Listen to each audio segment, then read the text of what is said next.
Aujourd'hui, je vais me focaliser sur deux appareils Leica M que je trouve assez intéressants, ils sont assez particuliers.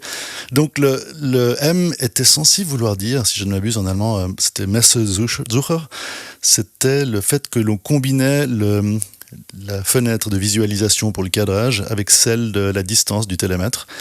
Et donc, si on prend par exemple le dernier modèle de la gamme d'avant, les 3, ça c'est un 3G donc, on avait deux entrées, deux orifices pour voir d'un côté la distance focale avec le télémètre qui était couplé et de l'autre le cadrage. Donc ça, les M étaient censés éliminer ça. Mais en fait, il y a deux étonnants appareils qui n'ont pas de télémètre en fait. Donc le M ne tient pas vraiment par rapport à ce terme-là. Le M3 était le premier qui était sorti, donc le 3 était supposé à nouveau être le fait qu'il y avait 3 guides de focale dans le télémètre. Bon, le M1, on a deux, donc je ne sais pas si la logique est vraiment préservée. Deux, le 35 mm et le 50 mm, donc ça c'est un appareil qui a une correction en fait du parallaxe quand on regarde à travers pour le 35 et le 50, donc le décalage avec l'objectif. Un mécanisme d'avancée du film simple. Il y avait certains M3 qui avaient un double mécanisme. Mais sinon, c'est un appareil qui ressemble beaucoup au M2, avec l'indication du cliché sur le film ici en extérieur.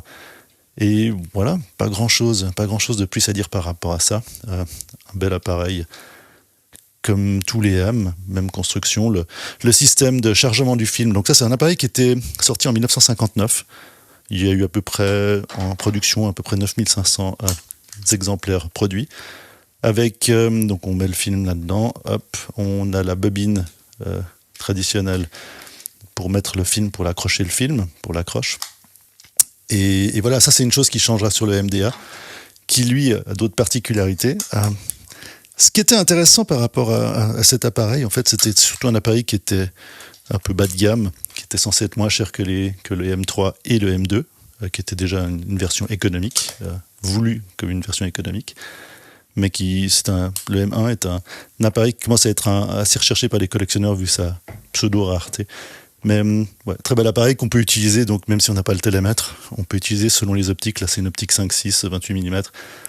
Ça marche très bien si on regarde les indications de distance et on travaille avec l'ouverture.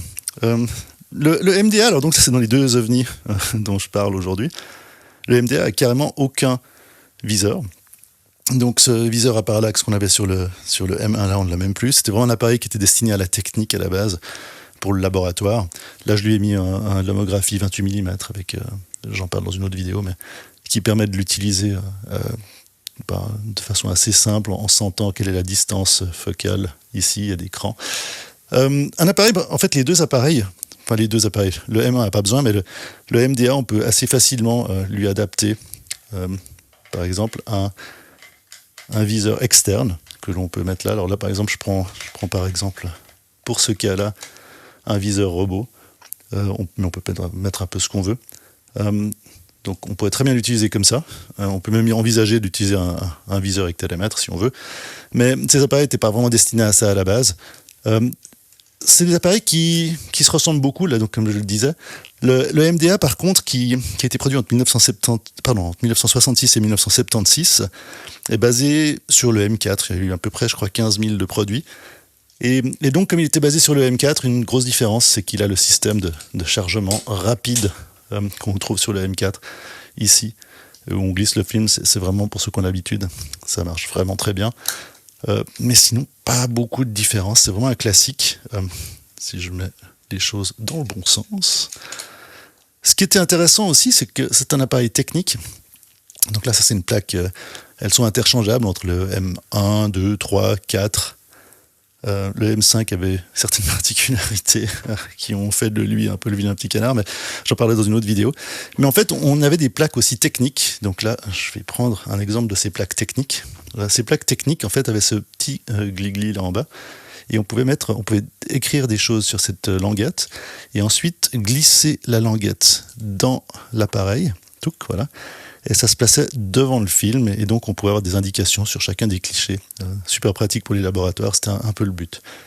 Donc voilà, ça c'est un exemple.